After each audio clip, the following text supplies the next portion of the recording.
I always say that this game isn't a rivalry. I feel like you're trying to maybe change my mind a little bit here, John. Don't make it a thing. It's not gonna happen, John.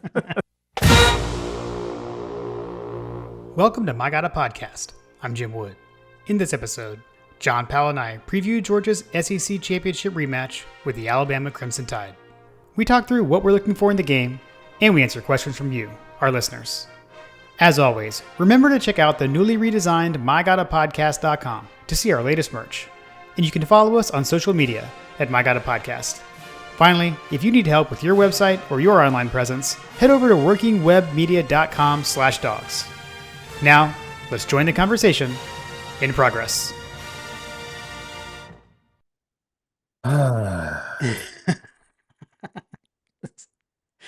This Is that the Ben Affleck exhale? is the Ben Affleck meme that you're gonna see on the Twitters promoting this episode from me. So if you're listening to this after clicking on a link from the social medias, look for my response. It will be a Ben Affleck meme. The preview we didn't think we were going to do, round two with Bama. At this point, it's like this game is like inevitable, kind of thing. Like I don't know, it's wild.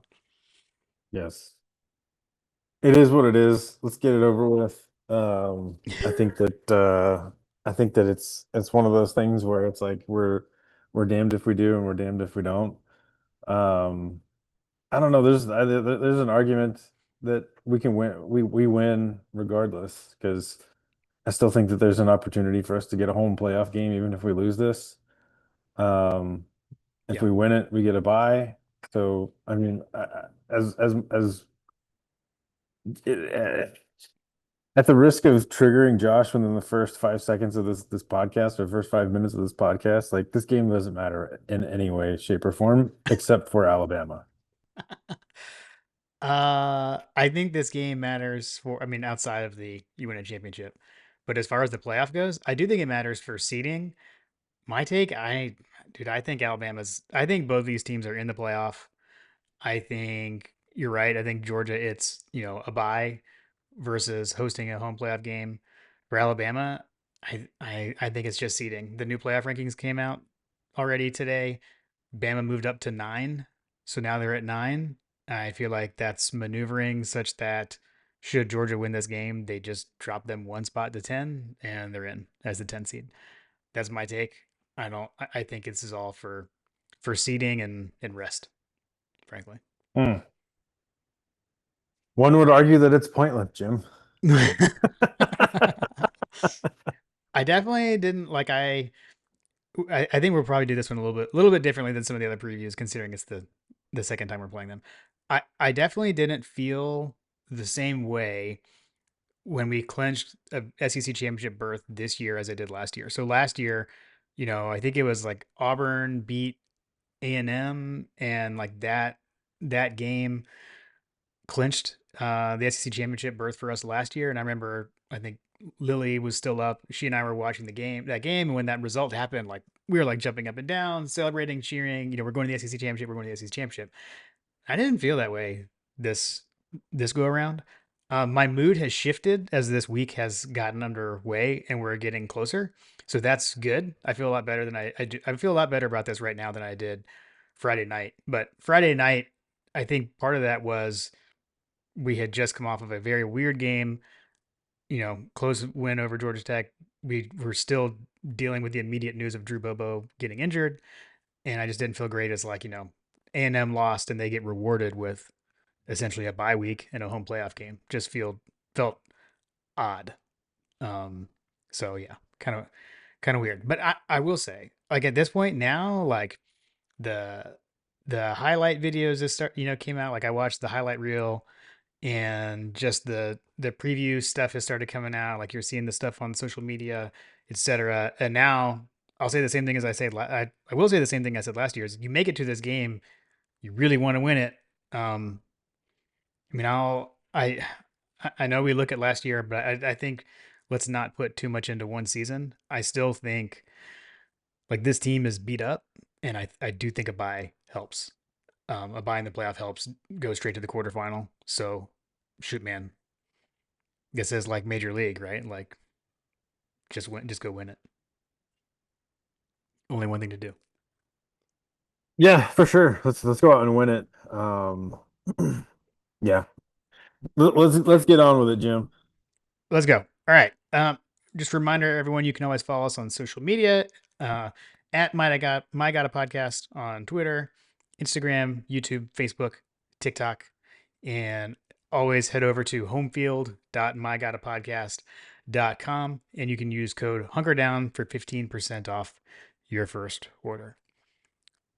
All right, the quick rundown for the matchup. Saturday, December 6th. This game is at 4 o'clock. Back in the Benz, so back to back weeks in the Benz for the Dogs. Georgia coming in at 11-1 on the season, 7-1 in the SEC. The only loss, obviously, to these guys, Alabama, at 10-2 with that other mind-boggling now conference out of conference loss to Florida State, 7-1 in the SEC. Only lost in the league to Oklahoma. The Dogs are ranked number 3 in all the polls. Alabama is 10 in the like the coaches and AP poll, and then like we just said, they're number 9 in the CFP rankings.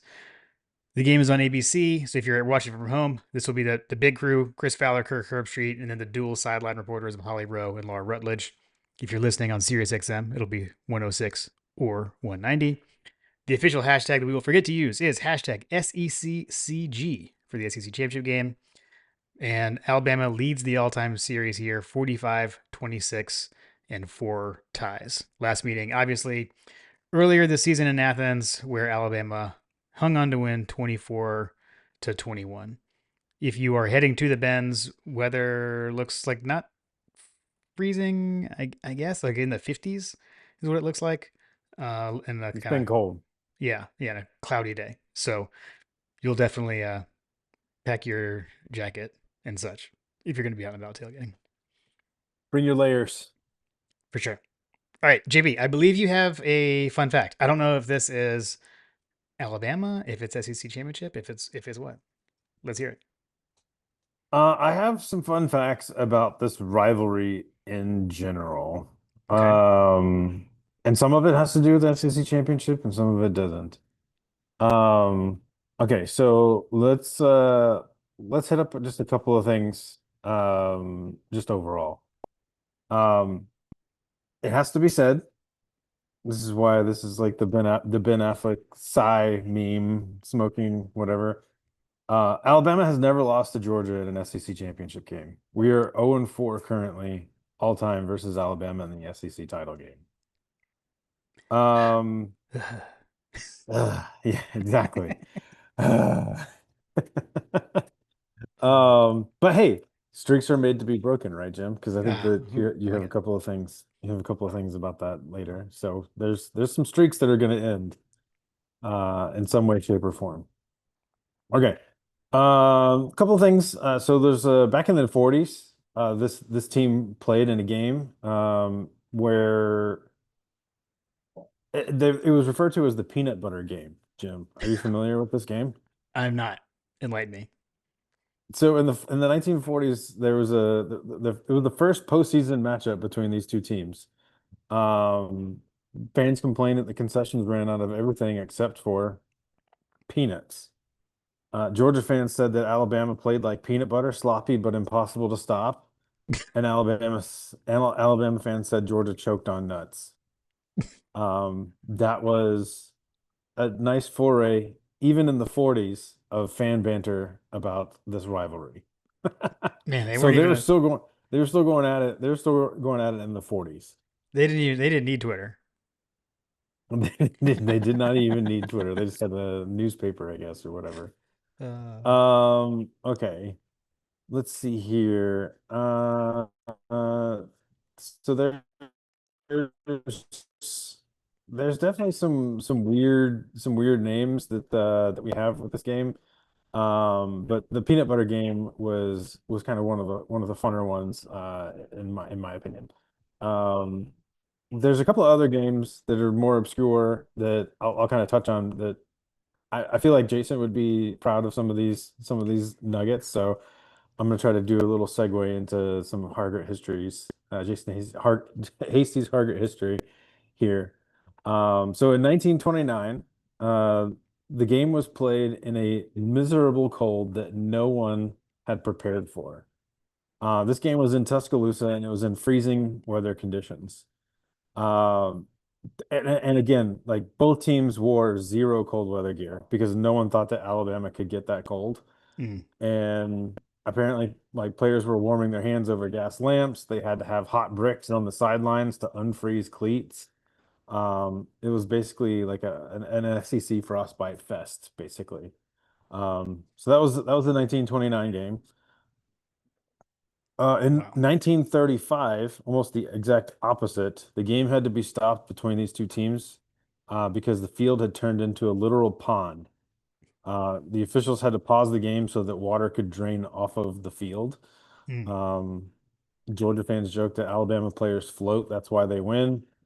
And Alabama fans said that Georgia can't swim.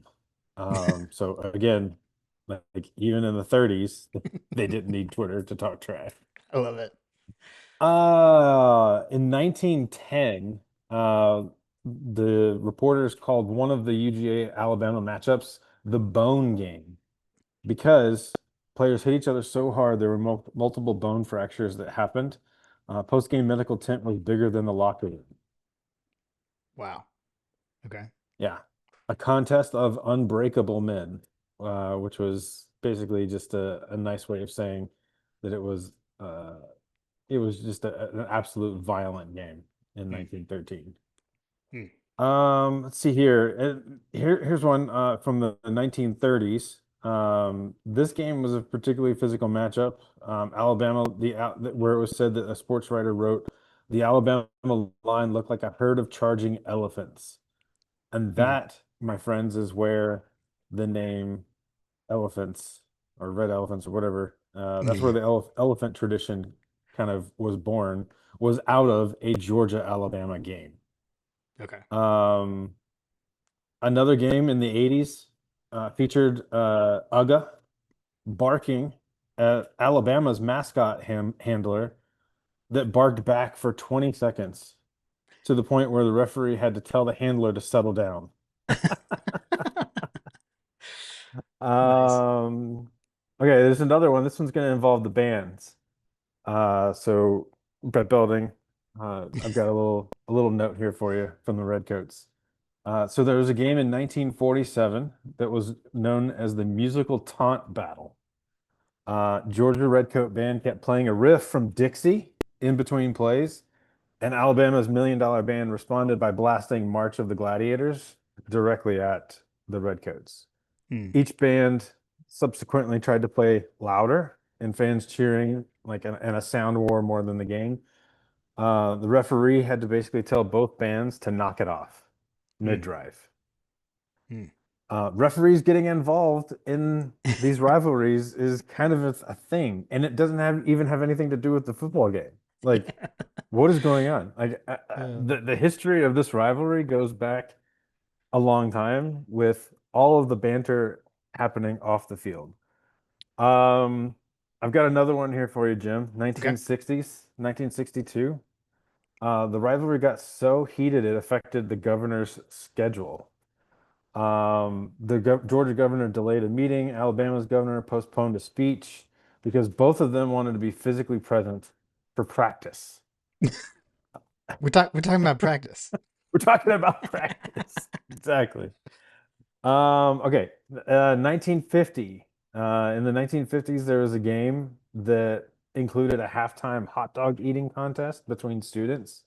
Mm. There was a local vendor, and there was Georgia and Alabama both put forward a student, and the UGA student won with a total of 18 hot dogs eaten in 8 minutes. Mm.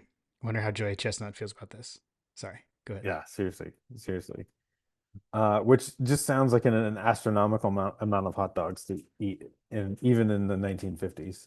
Yeah, in 8 minutes for sure. Yeah, in 8 minutes. Yeah, I don't know. I'd eat three and I'd be done. Okay. In the 1940s, Alabama had their own version of a broke my chair, a metal steel chair kind of moment. Okay. Um, During a UGA touchdown versus Alabama, the announcer got so animated he fell backward off of his stool, and listeners at home heard a scream, static, and then the broadcast partner said, "He's all right, folks. He's just passionate." Nice. Let's see here. Another one from the 70s. This one from the 70s. One fan calculated the outcome using astrology. A Georgia fan wrote to the Athens Banner Herald claiming that he used lunar alignment, star charts, and birth dates of both head coaches to predict the game. Did he get it right? Do we He know? was wrong by 31 points. Uh, But that's just a quick rundown from, I mean, how far back did I go? Like the teens? Yeah, like 1913 all the way to all the way to the 80s, I think. I mean, I feel like you're Uh, trying to because I always say that this game isn't a rivalry. I feel like you're trying to maybe change my mind a little bit here, John. don't make it a thing. It's not gonna happen, John. I mean, it seems like that there's more involved to this rivalry than I think even I ever really realized. And so I feel like that, we're all kind of like over this current status of things, Yeah, yeah, a bit. but it's definitely been something that we have bantered with this fan base dating all the way back to the 1913. Yeah, that's cool. And That's cool. probably even further. That's just what I was able to come up in my very extensive research, Jim. Well, now we just need a name for the game, or something. You know, because I doubt at this point we'll start disagreeing on How about we the call overall it the one record. with the revenge? The one with the revenge. Okay. Okay. Cool. All right. Well, that was good. That was good. That was some good fun facts. And Yes. maybe this is heading towards becoming a rivalry. We shall see. Yeah. We're on our way. I don't know. The peanut butter game sounds pretty amazing. That yes, that was definitely the highlight for me. uh, cool. All All right. right. Well, let's see how Jason feels that, and we can roll into Hasty Target history. Yes, let's roll into it. All right. Let's do it.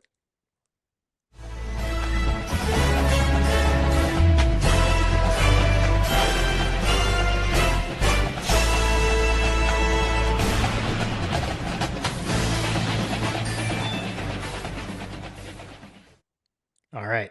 This is Hasty's Hargrade history for Alabama Round 2, SEC Championship Game edition of the season.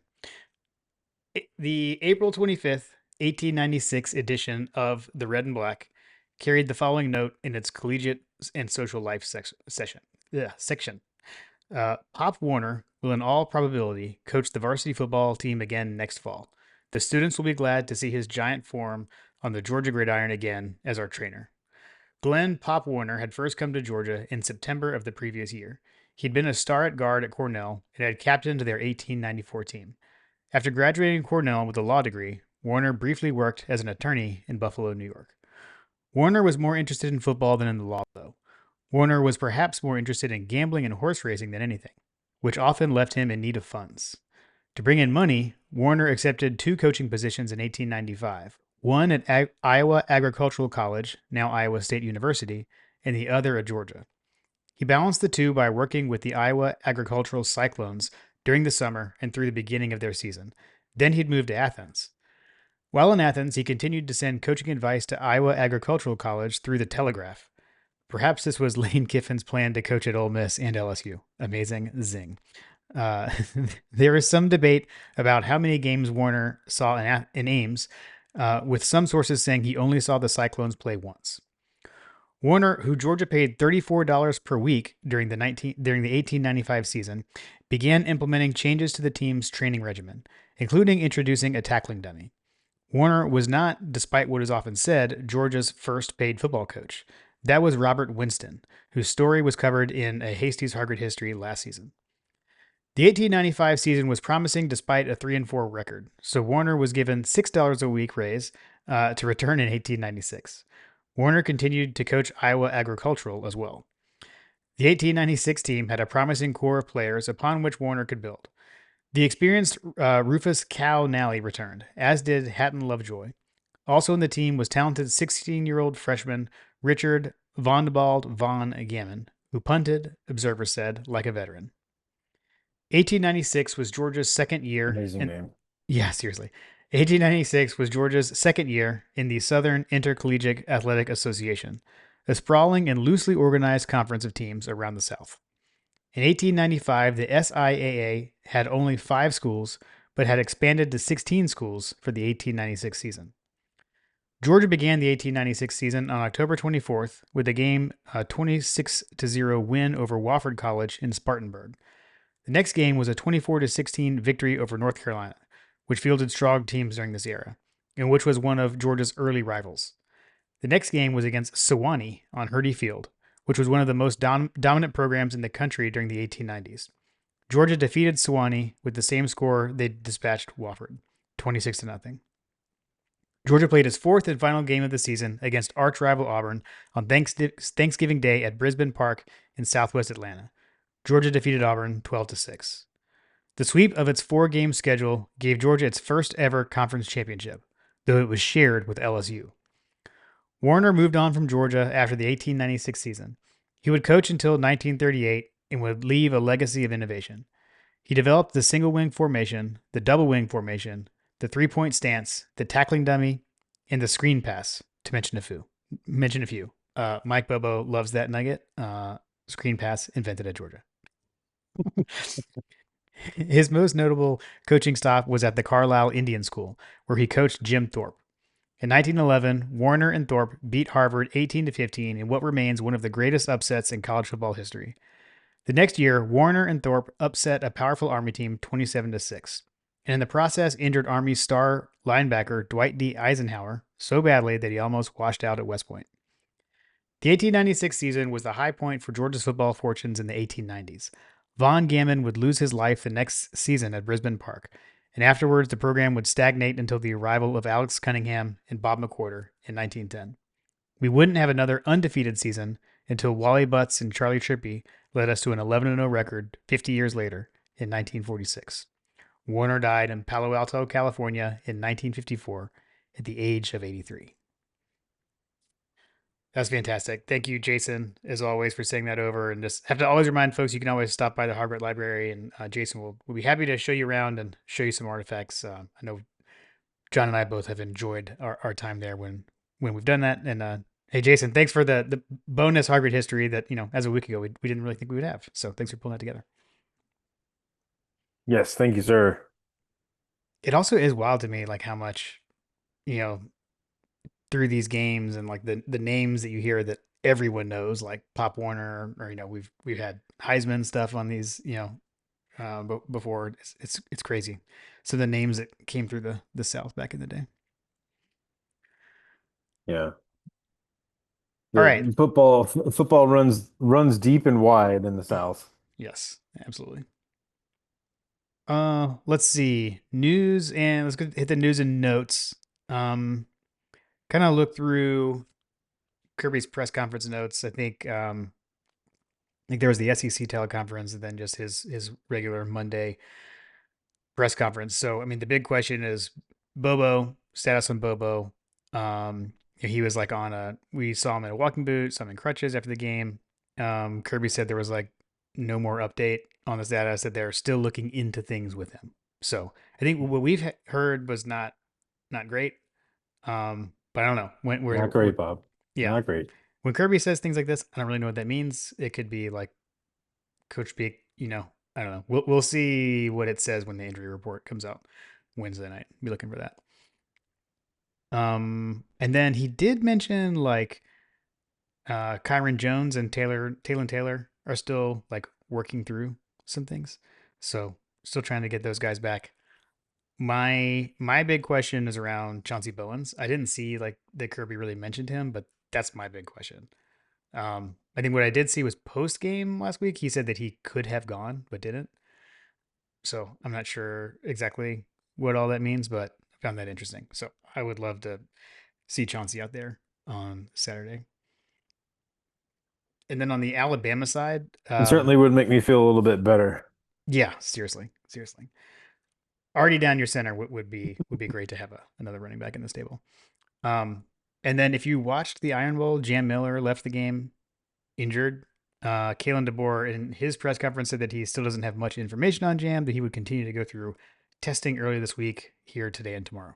So again, we'll see there. Let's check the injury report when that comes out Wednesday night. The kind of online speculation seems to be though that they're going to be without uh, Jam Miller. It definitely didn't look good. I mean, he was on crutches, right? Like late in that game. So I don't know. We'll see. Yeah, he was on the sideline standing on crutches. So Yeah. So and they're also without Kevin Riley. So he's like a freshman running back. He's actually the second leading rusher. So there's a chance they're without their number 1 and 2 rusher for this game. We will see. I'll take it, and I'll Yeah. go ahead and let everybody know that if we win, it'll be because they had their players were hurt, and if we lose, it will have nothing to do with our players being hurt. Yeah. Marler has already. I've already seen stuff from Marler about that. Um, with as far as like the game matchup, I mean, you look at the stats, like these are two very even teams statistically. I think the big difference is the turnover margin. So they're like +8 in the turnover margin. We are -1 on the season. We're right there neck and neck on net yards per play. Like neither in that elite category that we've talked about, John. I think it's what like two. I think is kind of like the elite team. We're at 0.96. They're at 0.99. Um, Mm-hmm. I mean, like I said earlier, we've played these guys before. I think like I thought we could just kind of talk about like what's different now, like from the last game to this game, as far as like the matchups that we're talking about. You know, I feel like like that. yeah, I feel like that we are a much more cohesive team on defense at this stage. yeah, And I probably would have said that we were fine on offense. I still think that there's just a like an outlier game there from the Georgia Tech side of things, but um I'm mostly if you're a Georgia fan, you're mostly optimistic about what you've seen being produced by the defense in the last, I'd say 3 or 4 weeks or so. Josh put out a stat earlier this, I think it was today or yesterday or something like that, where he posted the havoc rate, like progression. mm, And you can see the havoc rates that we are producing are actually on par with some of the more elite defenses that Kirby Smart has had, even though like it may not necessarily feel that way. Because someone asked about like what was the havoc rates for from the past, and so he posted the havoc rates going all the way back to, I think 2016 or something like that. And like I was actually kind of taken aback by how well we have been playing mm, as of late when you compare some of those teams from, the past. So like I said, I think that our defense is starting to catch its stride, and as long as the offense stays on schedule, this very much, Jim, feels like you know, bend bend don't break slash just do what you're doing on defense over the last 3 weeks, and then protect the ball, win the game. Like if we don't turn the ball over, I think we win this game, and I think it's yeah, ultimately going to come. It has very much a vibe of 2012. Not so much in that it's two heavyweights just slugging it out like that game was. It's more so just two teams that are very clearly evenly matched. And it's ultimately going to come down to, who has the ball at the end of the game and who makes a play at the end of the game. yeah. That sounds right. Like a one possession game kind of thing. Yeah, I agree with you, and I think I was kind of focusing on the defense there as well. Like I think a big difference since then is the secondary, right? Like Ellis Robinson wasn't playing the way he's playing right now back then. I mean that we didn't, I don't even remember if we talked about like the pick he made against Tech, like that was like some Malachi Starr stuff, like the way he contorted to catch that ball. I think DeMello Jones was just starting to play, so I think that's a big difference since the last game. And then again, like Jam Miller, that was his first game back. he had been injured. He came back for that game and was a major factor. If they don't have him, I think that's a big difference as well. Um, the Havoc stuff I think is interesting. I also like I want to see what our coaches are going to do. I feel like 2 years ago when we faced these guys in the SEC championship game, Alabama really struggled in the Auburn game, and they struggled with the pressure. Like they were really getting Auburn was really getting after their quarterback. It was really pressuring the quarterback, and it felt like there was kind of a blueprint, and we didn't utilize it. So I would like to see some nice like pressure packages and get to Ty Simpson. And the other thing is like, man, when we dial up that pressure, like we've got to get home. We've had so many times where early in the game we've got a linebacker like Schumann schemes something up. We've got a linebacker going straight in there, and the running back like does a spin move or something and gets away. Like we need to get home, and if we could do that early in the game and get the crowd and the bends on our side, and get the crowd going, that I think could be huge. Yeah.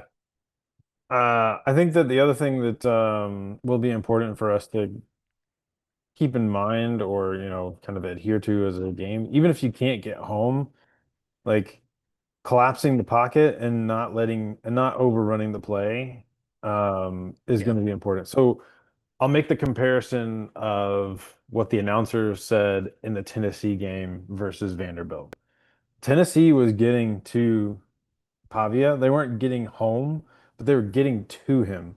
But Mm-hmm. the problem that they had was is that they were overrunning the play. And one of the announcers made the comment that if you're doing a pass rush and you find yourself even with the quarterback or past the quarterback, like you're dead. You're dead to rights because if we're overrunning the play and over pursuing, then it opens up opportunities for him to use his legs. And we've seen Ty Simpson not exactly like a mobile quarterback or a scramble quarterback, but I'd say he's probably a touch slower than Arch Manning. But like, Arch Manning has been known to get out and, in that Tennessee game, Pavia, punished them on multiple plays that I saw Mm-hmm. where the defense over pursued and it was just like no one was open. And so he just took off running and he ran for like 40 yards a couple of different times because no one was there.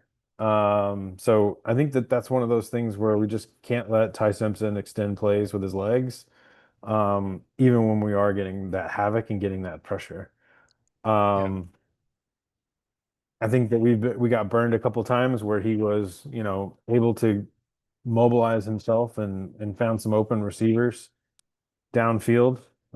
He will pick you apart. He seems like he's one of those. I mean, he's the prototypical Alabama quarterback. Yeah. He really is. White dude, unassuming, just goes out there and puts up 3,000 yards passing. Yeah. Like Yeah. has one of the quietest like Heisman level seasons of all time. Yeah. Agreed. Um, dude, I'm with you on the offense too, man. Protect the ball, win the game. I mean, you could argue that was the difference last time. Man, get a hat on Bray Hubbard. Keep that guy away from the ball. Like, geez, Hunter, come on. Like, what's going on with your boy? That kid Yeah, has a nose seriously. for the ball, so he's definitely one to continue to watch for, and hopefully we're planning around that kid. Um, Yeah. but yeah, I mean, I will say again, like differences from last time for our offense. Obviously, sounds like we're gonna have a different center. I feel better about Tolliver after reading Coach Hayes's review of his performance in the game. So I know he posted Okay. on Dog Central. I think he may have put it out on his channel as well. So shout out Coach Hayes, helping us feel better on that. Basically saying like that he played better than like the announcers were making it out to be, and that like everyone was kind of assuming like he was terrible or whatever. But he said that he actually didn't grade out that bad. So Hmm. Okay. um, but I'll yeah, take man. it. And then just like I think the running game is much improved since we played Bama first That's time. probably fair. Yeah, and then although granted we'll see how that goes with breaking in, Chauncey's in kind of new taken over the season. yeah, and then like and we'll see too what do we do at center? Like so is it Tolliver? Sounds like we're probably been working Glover in at center a bit as well there. So, watch for that. see who's out there. And then Noah Thomas has really come on since that first game. So Whenever you have new centers come into play, it's like the most important, offensive line position, arguably the most yeah, important position. Um, I'll be watching for clean snaps, mm, kind of thing. yeah, that's a good point. That's what always makes you nervous in these games where like the center goes down and all of a sudden you're talking about the QB center exchange, when he goes into his dropbacks, is he making the right steps? Does the quarterback get stepped on? Those kinds of things seem to happen when a new player comes on board that they haven't really had a whole lot of time to gel, and they weren't getting a whole lot of time because we had to play this game in a week or whatever. But um, I'll be watching for things like that. But yeah, ultimately it's going to come down to protect the ball, win the game. Yeah, cool. I'm with you. I would say, I will kind of last thing say I still think like special teams advantage Georgia. I think their kicker had been like perfect, right? Coming in that game against us. Remember, he missed that field goal kind of uptight. And then he's now 13 of 20 on the season, field goals. Connor Talty. And shoot, man, when he missed that one against Oklahoma, he was like yelling at the long snapper. I don't know if you remember that I because the snap was high and he didn't like it. So that was don't kind of remember interesting. that. Didn't Yeah. he miss one against Auburn too? Oh, man. I I watched feel, that I entire game. Maybe. I feel like I feel like he missed one, but yeah. So yeah, so I do feel like that's advantage Georgia right there. So Agreed. ooh yeah, well round two with these guys. I don't you know we've already played them. I don't think we need to talk about all the players and such, but probably about it. Alabama good, Georgia good, Let's get it on. stats even. Yeah, yeah. I mean, and shoot, it was a close game round one, right? I mean, a 3 point game. So It was a I close game last year. It's a close game. Like we always play these guys fairly close, all yeah, things considered. yeah, yeah. Um, Especially in the Kirby Smart era. So Yep. I think that uh, what I will say, and I'll address this, and maybe I know that John was probably thinking it. I don't know. There's just something about this game that makes Kirby coach crazy. I don't know, for lack of a better description. Yeah, Like yeah, it is Kirby's boogeyman at this point. So we can address the red elephant in the room. Um, for whatever reason, it feels like that we don't always bring our A game from a coaching standpoint, chasing points, doing things that we wouldn't normally do, whatever the case may be. hmm Um, I don't know. I just hope that Kirby and staff, you know, go to a Zen master or something like that. I don't know. Eat your Wheaties, say your prayers, I think I think eat they your need to Flintstones vitamins. I think they need to practice what they preach. I mean, what they preach is the process. And it's always the same. You follow the process, and you don't worry about, the result. The results are going to come when you follow the process. And I mean, I could be wrong. But I have the same sense as you do, right? Like this doing things differently when we play them. Don't do things differently. Like, I mean, it's like the things we talk about, like, protect the football, take what the defense gives you, like keep doing what you're good at. It's like uh do do simple better, like is another thing that you hear them say. Like that's how that's how I feel about it. Practice what you preach, and I think we should be fine. What's important now? Mm, mm, yeah. What's important now is that you do what you do best. And even if that changes over the course of, the football game, um, if that means that we're running the ball up the Hey, gut every single play because it's netting us 5 yards per play, don't don't switch. Don't switch to passing every single play. right. Yeah. Yeah. Yeah. For sure. All right. All right. I'm glad you brought that up. I 100% agree with you. So, um, Yeah. you want to hit the listener questions? Let's hit the listener questions, Jim. All right. All right. We will head that way. As always, just have to remind everyone that the listener questions are brought to you by Working Web Media. If you don't know, they run our website for us, help us out with really all the technology that we use to make this podcast. So shout out for Working Web Media for helping us do all of that. They helped us redesign our website a couple off seasons ago. We weren't happy with it. So you can head over to mygodapodcast.com, see some of their work that they've done with us. You can get access to all our episodes. We've got our store. You can buy all kinds of My God a Podcast merch there as well. So if you've got a small business, you need help with your website or your online presence, head over to workingwebmedia.com/dogs and they will know that we sent you their way.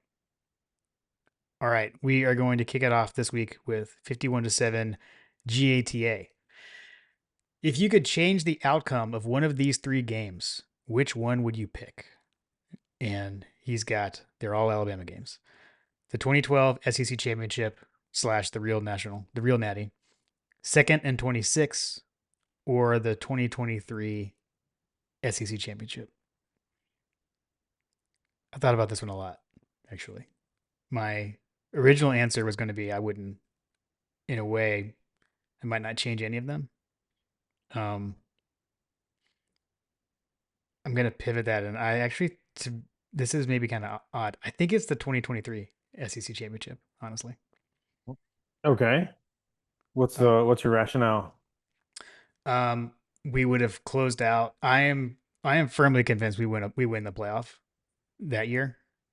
Obviously, obviously, second and 26 we win that playoff. I feel like the other two. This is gonna sound weird. Especially second 26. I actually think we needed that in a way. The some of the stories that I have read about that team and kind of the way they approached some things, like the reason second 26 happened is they relaxed. I think Davin Bellamy has said something to that effect in a book that I read, and I think that taught them you can never relax. It's never over. I just feel like 2012 and second and 26 led to the back to back with Stetson. I'm not sure that happens if we win either of those games, honestly. And then the 2023 one, like I said, I'm convinced we win the national championship that year if we win that SEC championship game, and then we close it out. We close out the 14 playoff era with a three-peat. So that's my logic. It's going to be 2012 for me, Jim. Totally fair answer. 20 2012, like that was just an absolute gut punch. Mark Richt deserved a national championship for all of his efforts. Um, I feel like that would have been a nice capstone season for him, given what happened from 2013 onward. Um, Yeah, yeah, I will say, 2012 was 2012. Aaron Murray, I feel like yeah, he deserved better. Um, we would have had Gurley with the national championship as well. mm, Like yeah, we there would have been so many dudes, Tavares King, like there would have been so many dudes that would have gotten their comeuppance. I feel like that team was just that team deserved it.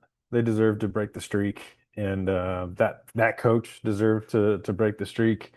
Um, I guess that to kind of to riff off of your point, like that needed to happen, or I don't know. Like, there's an argument that I feel like that probably could be made that if Mark Richt wins that we never see Kirby Smart. that's my point. That's what I'm Yeah. saying. Yeah, But that said, all things being equal, like I would take 2012 over all of them because I was there. I was in the parking lot. I wasn't there, but I was there at an Alabama tailgate, and I will never forget that. Like the people that were just it was just back and forth. They thought the game was over. yeah, And then finally everybody started sweating. yeah. And then at the end of the game, everybody was shaking hands, like hugging each other, like, man, that was a good game. And that was a good game. That was one of the last true like juggernaut game where two teams that were so evenly matched. It, It would have been nice for Rick to take one away from Saban too. yeah, I don't disagree with any of those things that you said. And of those three games, that loss actually hurt me the most. Like that Yes. one stung the most. So, Yep. Agreed. all right, let's. Bobo would have had his national championship too. Yeah, that's a good point. That's a good point. That whole narrative dies in 2012. Yeah, yeah, yeah. Anyway, All right, let's go to John Michael D. I think he's that was a tough opener, Jim. it was. All right, so John Michael D says that Jim somewhere is saying, remember the last time we got a revenge game against Bama and won a natty? So cool. Um, that was awesome. That was Um, awesome. and then he said his little stitious angle requires me to request that whoever can acquire the combo of champions for the game, Nutter Brothers and Buffalo Trace, do so. Um, I that could definitely be arranged. I'll say this. That was a thing that my dad and I did in Indianapolis. I know we both have Buffalo Trace, so all we got to get is the Nutter Butters. Um, that I feel like that should be easy to acquire, Jim. yes, that can be arranged. We'll do. We'll do. We'll have on hand. Let's see. Let's go to Blake Davis. What is your favorite SEC championship win? He threw in his top three in no order. His were first win versus Arkansas in 2002, upset of LSU in '05, and then revenge on Auburn in 17. I think that's a pretty Hmm. good. That's a pretty good list right there. That is a really good list. I've got some great stories about '02 and '05. '02 is inappropriate, but '05 would probably be my favorite of all of them because I actually was at that game. So Hmm. I sat in the LSU section. Um, I got yelled at all game long by some old bastard LSU fan to sit down because you couldn't tell me nothing, Jim. Yeah. I'm I'm I'm just like envisioning 2005 JP being told to sit down and thinking how that's gonna go. Yeah, tracks. Yeah. Ah, yeah. Um, I guess. I mean, the only one of those that I was at was '02. That one was amazing. That was my that was my whatever you call it, victory lap or redshirt senior year or whatever. That was my extra semester. And that was the first time we ever went to the SEC championship game. We won it. I was on absolute cloud nine. It was with all of the crew that we have still to this day, obviously pre kids for all of us. 'Cause we were still in college, but Kim and I, my sister, my brother-in-law, and my parents, we had six seats all together. They were great seats. We had like lower level, like 40-yard line. I think we got them from. I still don't even know if this is true. They're like the people that bought tickets to the first SEC championship game could like keep renewing them until they stopped or something. I think we got it from because we got it. I know we got it from some Alabama people. So I think it's that one for me. I think it's that one for me. Good one. Um. Oh, go ahead. Did you have something? No, no, Okay. the yeah.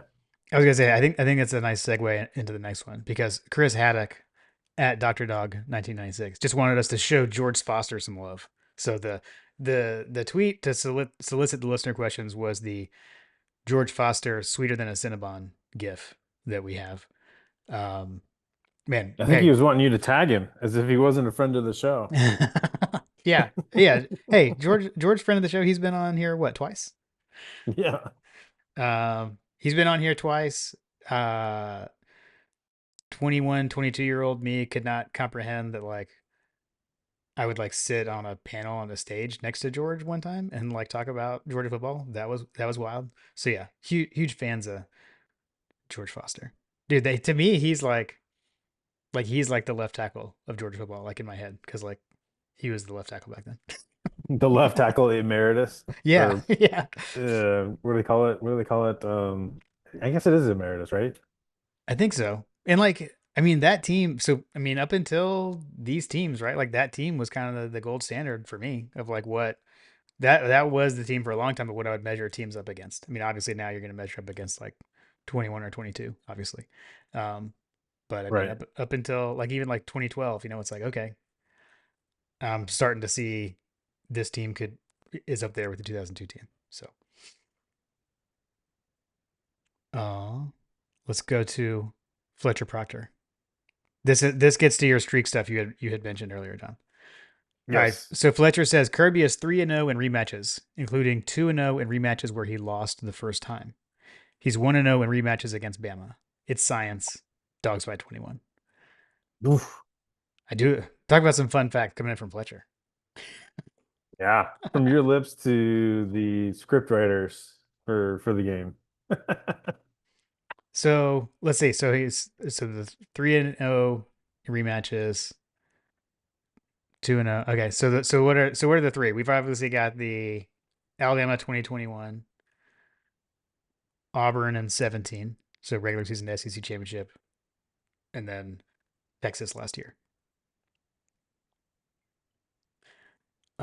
While we're talking about Fletcher, shall we do a basketball minute? I was about to say, are we doing the basketball minute? We can do the basketball minute. So let's see. So since the last time we talked about basketball, I think because we didn't do it last week. Let's see. We had the buzzer beater win over Xavier in Charleston, and then lost in the finals of that tournament, I guess, to Clemson. And it was while watching that game that I learned that RJ Godfrey had transferred back from Georgia to Clemson. Had not realized that. Lost in that in overtime. That was a bit of a bummer. But as we're talking right now, we're recording on Tuesday evening, and Georgia is all over Florida State in basketball. So Giving them the business, huh? we are playing at Florida State this evening. I don't know why my phone has like died, and I've actually got the game on a screen next to me, and it just went to a commercial. But we're up by like 30 points or something crazy like that.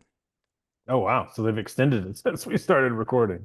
Yes, yes. So, I think I think uh, when we started, you were like, Georgia's up two scores, two that's right. footballs, That's right. two touch two touchdowns. In the podcast before the podcast, I did say Georgia was up by 2 touchdowns. Yeah. So hey, Georgia basketball is fun to watch. I mean, where this team is scoring like crazy, and when they play the lower teams, we score like 100 points. I It's can wild. attest. It is definitely fun to watch these guys as a non-basketball fan. Yeah, yeah. So, I don't know if you could make it out to the Steg, do so to see these guys. They're a lot of fun. Got a lot of youth and energy out there. Um, keep going through this. They can keep winning this non-conference. Set up nicely as we get into conference play coming in here in January.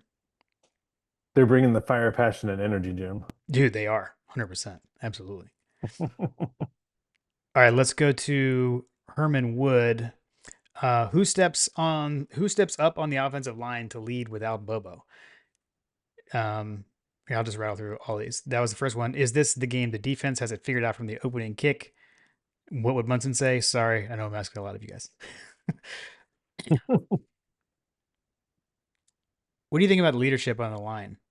Because I am kind of wondering, like, does it need to come from someone? Is it going to not be the center this week? You know? I mean, it's gonna have to be someone like Freeling. Yeah, Um, yeah. I mean, you mentioned a couple of the guys. I mean, like Freeling and Morris have been around. They've been around a long Yeah, time. Michael. Yeah, yep. Yeah, I mean, one of those guys is gonna have to step up. Like, it's just at the end of the day, they're gonna have to figure it out. Yeah, yeah. Um, At this okay. I point, at this point, we could say that we're paying these guys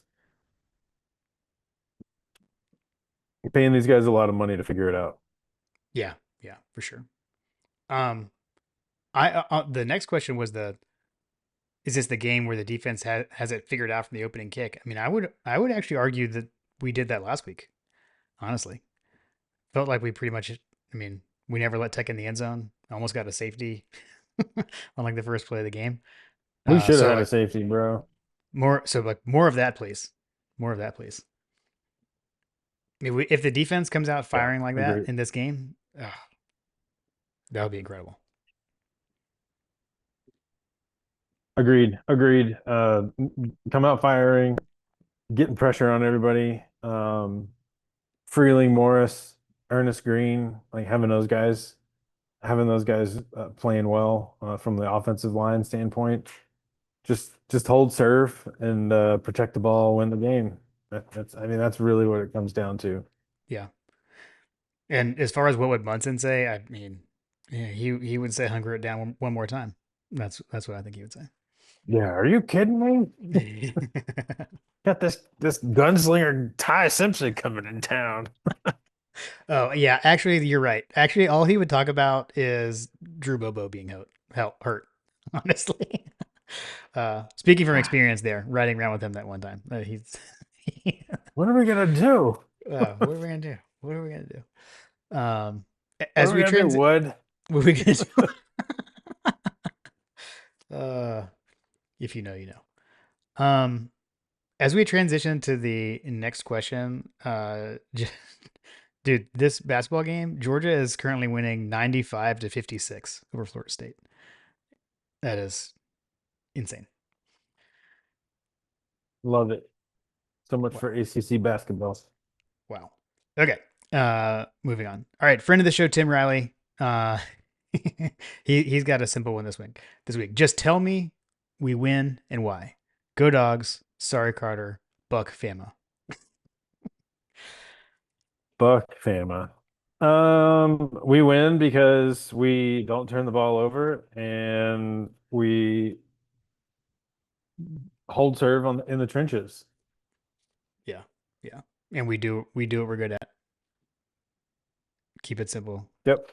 and trust the process. Yeah, seriously. All right, one more, kind of. Fireball.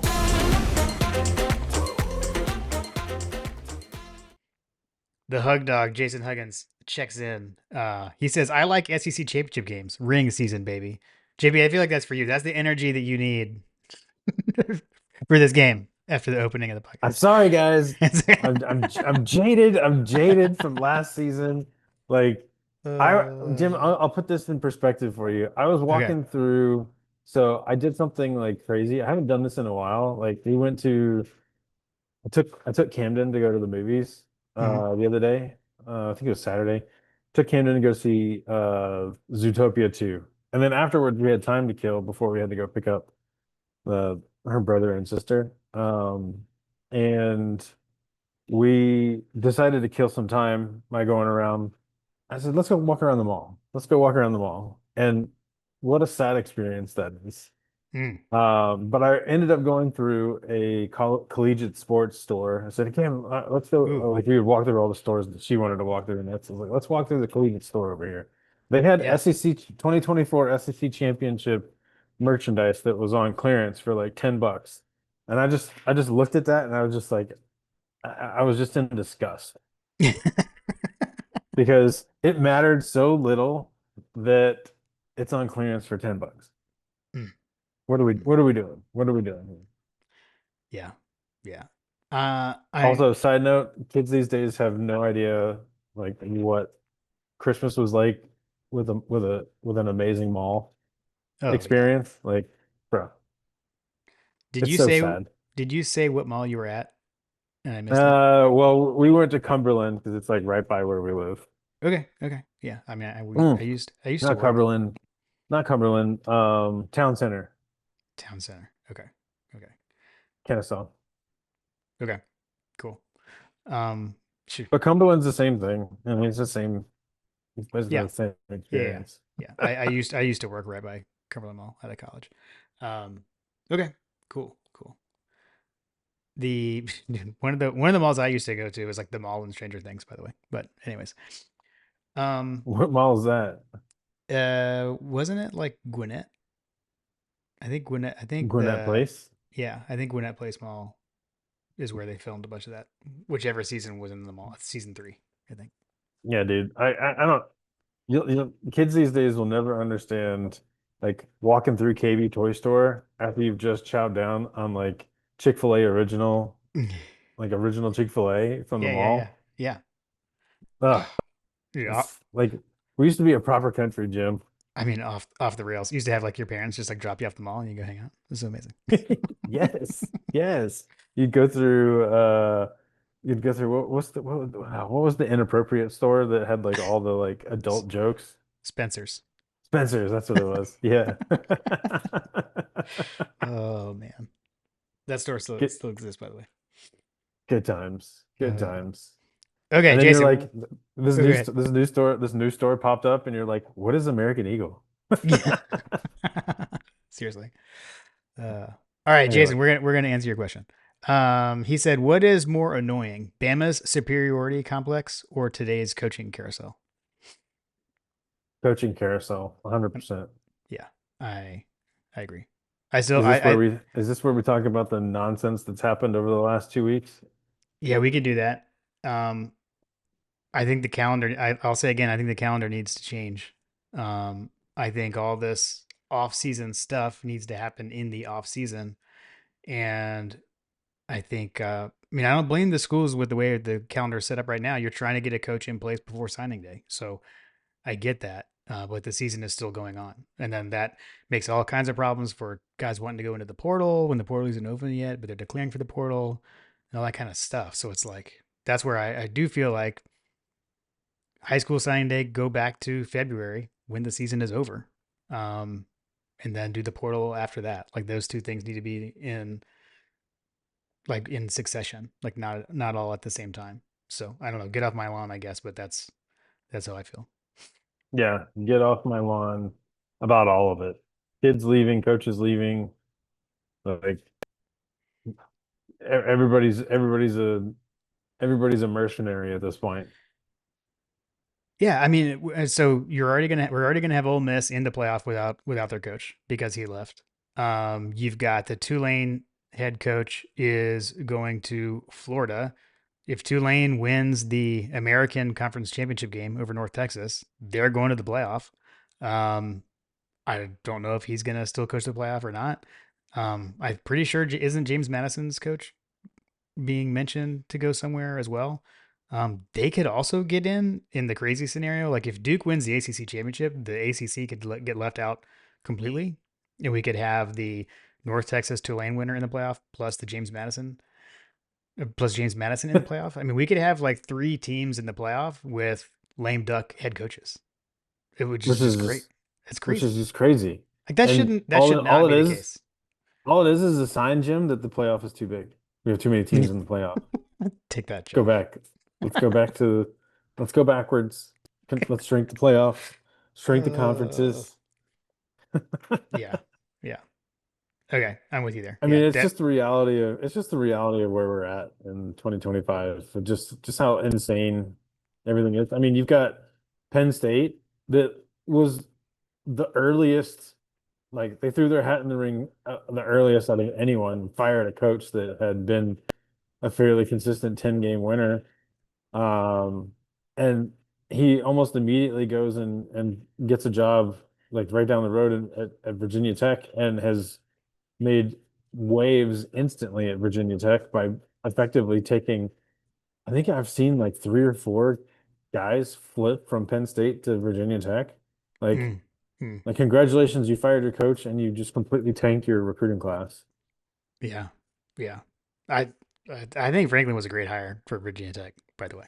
So my 2 cents. I mean, it's a good hire, but I don't think he's going to get them where they want to go. But I think it's going to be like a situation like Lane Kiffin. Like he got hired at a school with a very passionate fan base. He's got a winning pedigree. He can recruit, and, and he hasn't won he hasn't won diddly squat ever. Yeah, yeah. So like it's tailor made for a situation. It's like I guess are they in the ACC or the Big Ten? I can't even remember at this point. ACC. Um, they're the ACC version of Ole Miss. Yeah. I mean, He if can he, he could but if, probably retire there if he wanted to. yeah, I mean, if he goes there though, if he does at Virginia Tech what Lane Kiffin did at Ole Miss and then stays, like they'll build a statue, you know? Yeah. So, Mm-hmm. They'll be um, like Frank Beamer, who? yeah. Um, okay. His Jason also said if you were negotiating your contract to be a head coach in the SEC, what perks would you insist upon? He Hmm. added his. He said, by the way, I'd negotiate more than a few golf club memberships, personal vehicles plus a driver, an unlimited merch budget, a skybox for my friends, and a promise to never have to endorse products I didn't believe in. Oh, and a Hmm. kick-ass tailgate spot. Sorry, Carter.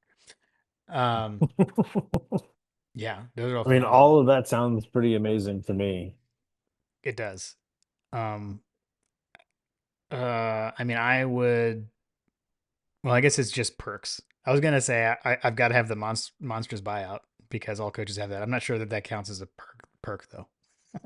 Yeah, I think it's like wasn't it like Spurrier took the South Carolina job because it came with a membership to Augusta National or something like that? I've definitely heard that said. I don't know if that's true, but I have heard that too. Yeah. Yeah. Hmm. Like something along those lines would be something that I would be looking for sure. Uh I definitely think the cars and driver, I would also extend that to private jet, personal helicopter. I mean, Kirby's got his Kirby copter. Yeah. Um, What does unlimited merch like clarifying question for Jason? We're gonna answer it. When like non Nike, well, when non he's saying Nike apparel. unlimited merch budget, is that like for yourself or is that like to bring in the cool merch? Because I also want to have a I want to have a hand in the school's merch. Like I want to have a say on like this the The stuff. the perk of the job is that you get to create your own merch. I mean, I don't know that I need to like create it, but I do. I would like to be involved in the approval process. I'd like to hire Hunter. Yes, exactly, exactly. Ooh, yes. That I don't know if that's a perk, but my friend Hunter is coming and he's doing the uniform selection, and like uniform police just lost their mind.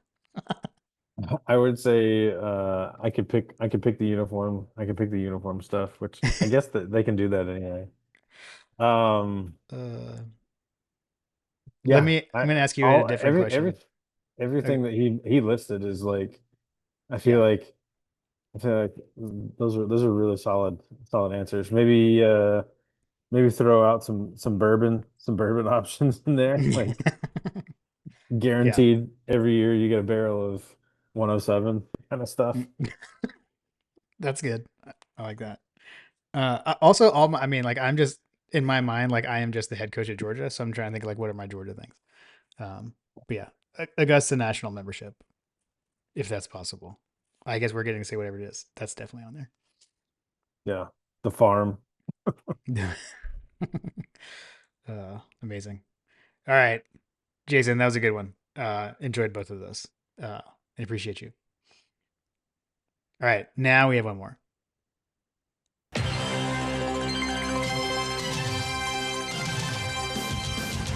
Oh my God! My God, a freshman. Trying to put glasses on it. 1980 rule, brother.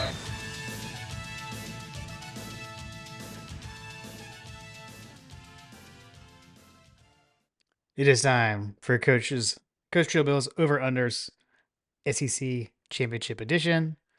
Um, I do still maintain the slight lead. I will go first. So the first one we have, starting out with the offense, over under 195 passing yards for Gunnar Stockton. Uh, I'm like, I'm gonna go first, and I'm sitting here thinking, I'm gonna go over.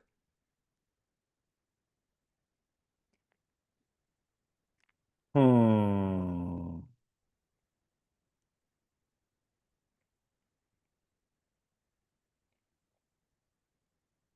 I'm gonna go under. Okay.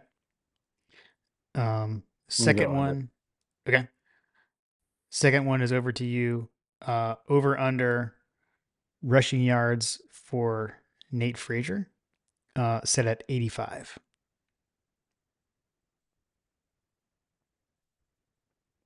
I'm gonna go over. Okay.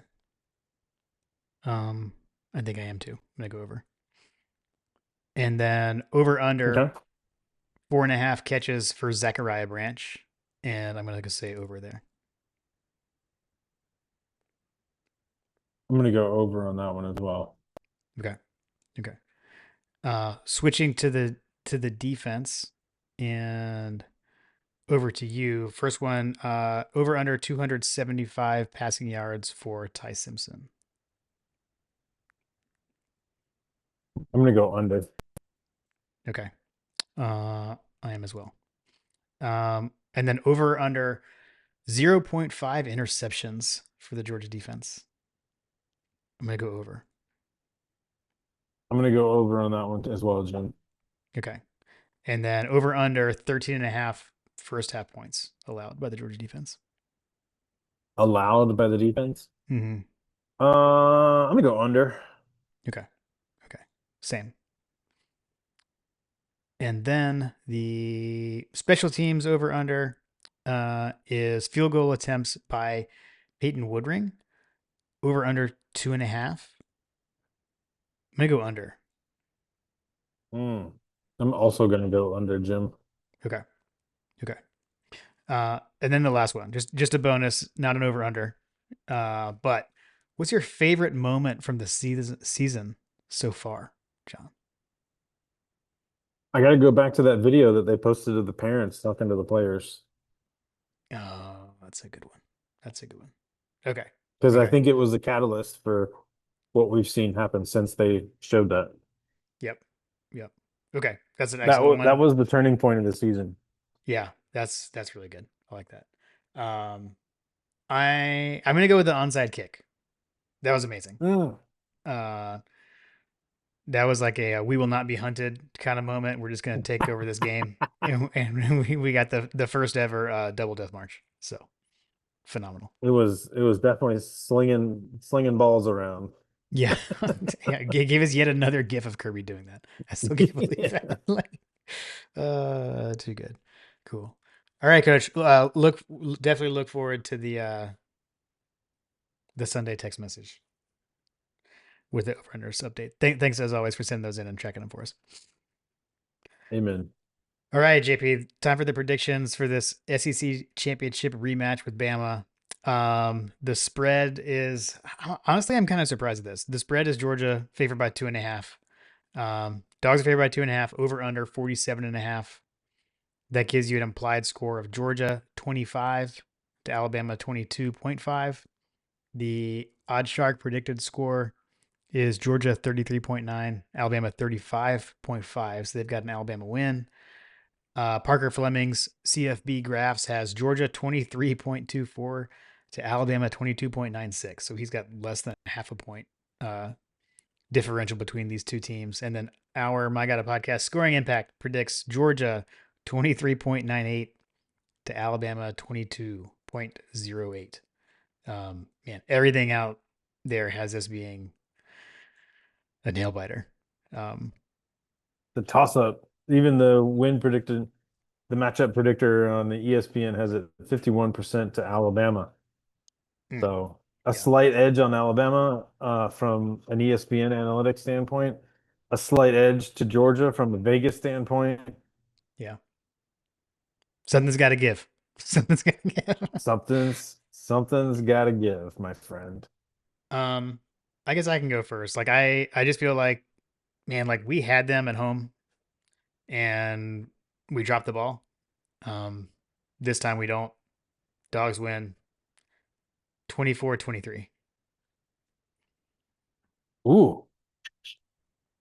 I don't know that I like that, but I mean I like the win, but the score line is just crazy to me. Yeah. A 1 point victory. Woof. Yeah, I know.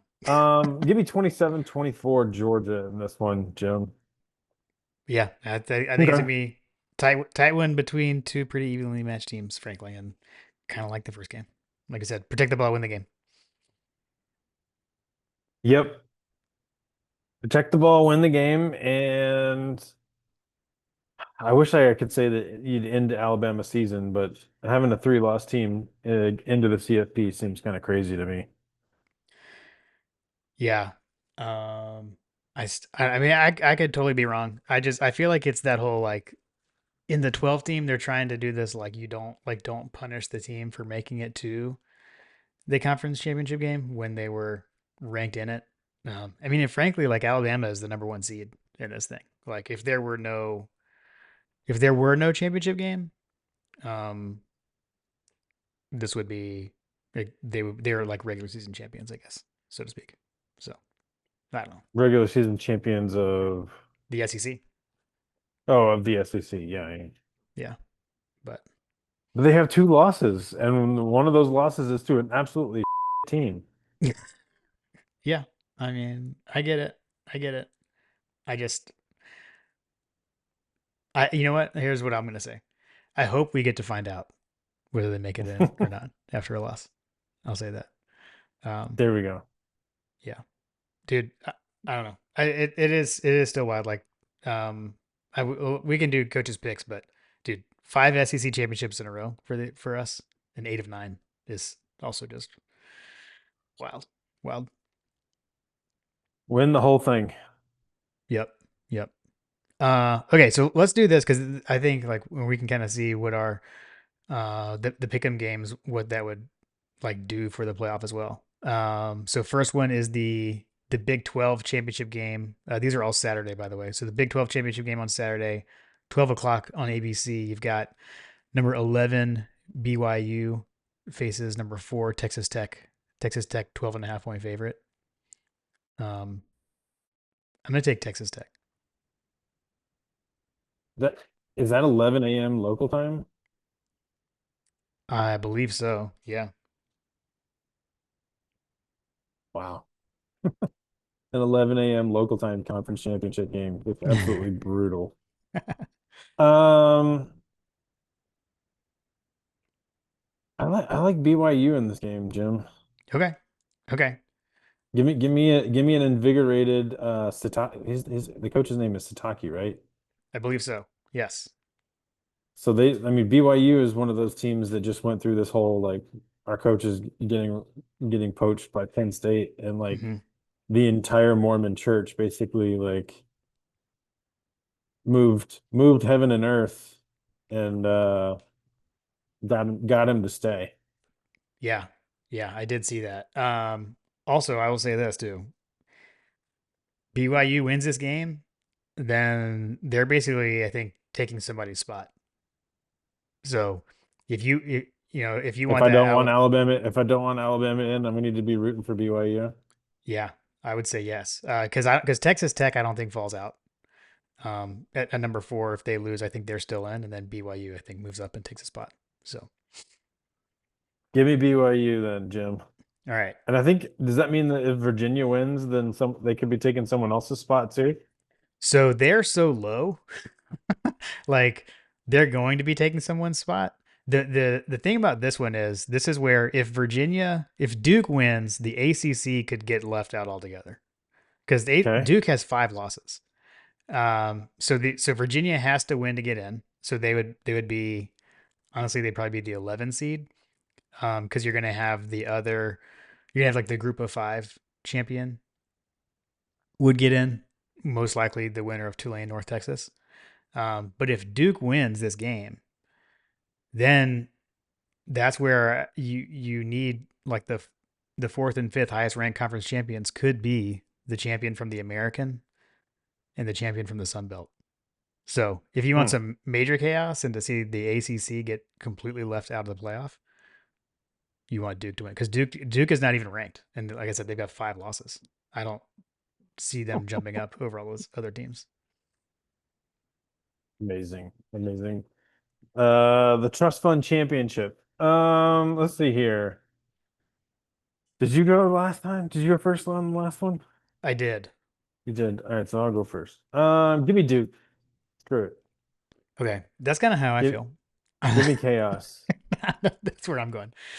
Um, and then Absolutely wild. Absolutely wild. Like all the Miami, all the Clemson, all of the yeah, because Florida that's State. Like, Yeah. And I'm going to pull up the playoff rankings really quick.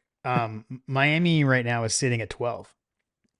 So again, like if you're going to have two, I think we're looking at like two teams probably getting in because of being the fourth highest ranked and fifth highest ranked conference champions. That means you have to be ranked number like no lower than 10 to get in as an at large.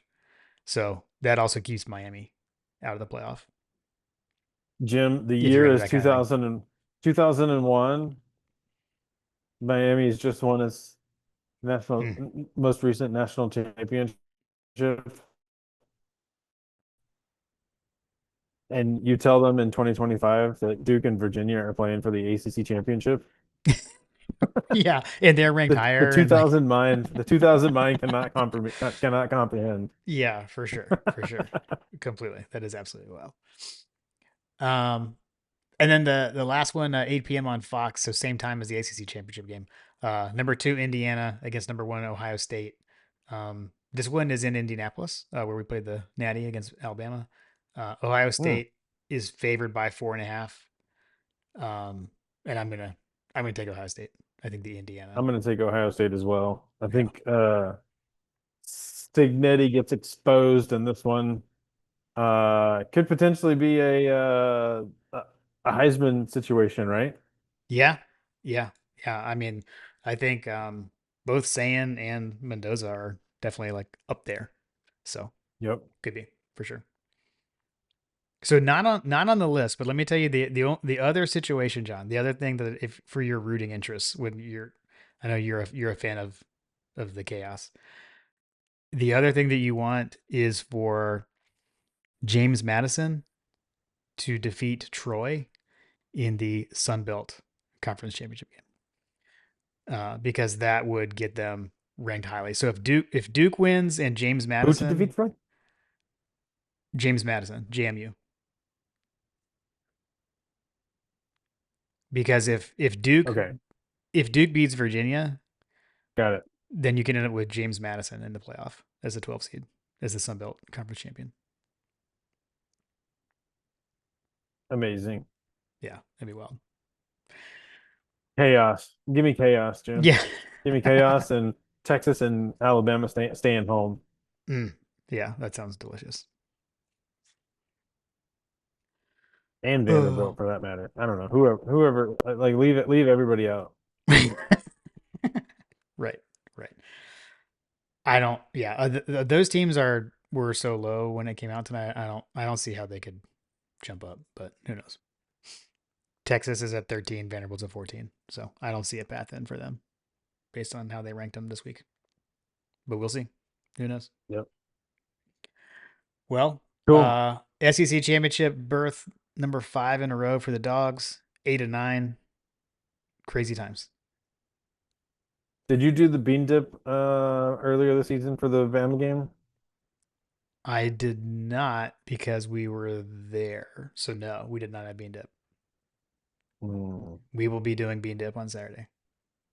Okay. For home viewing games, so we are not going. So we'll be here at home.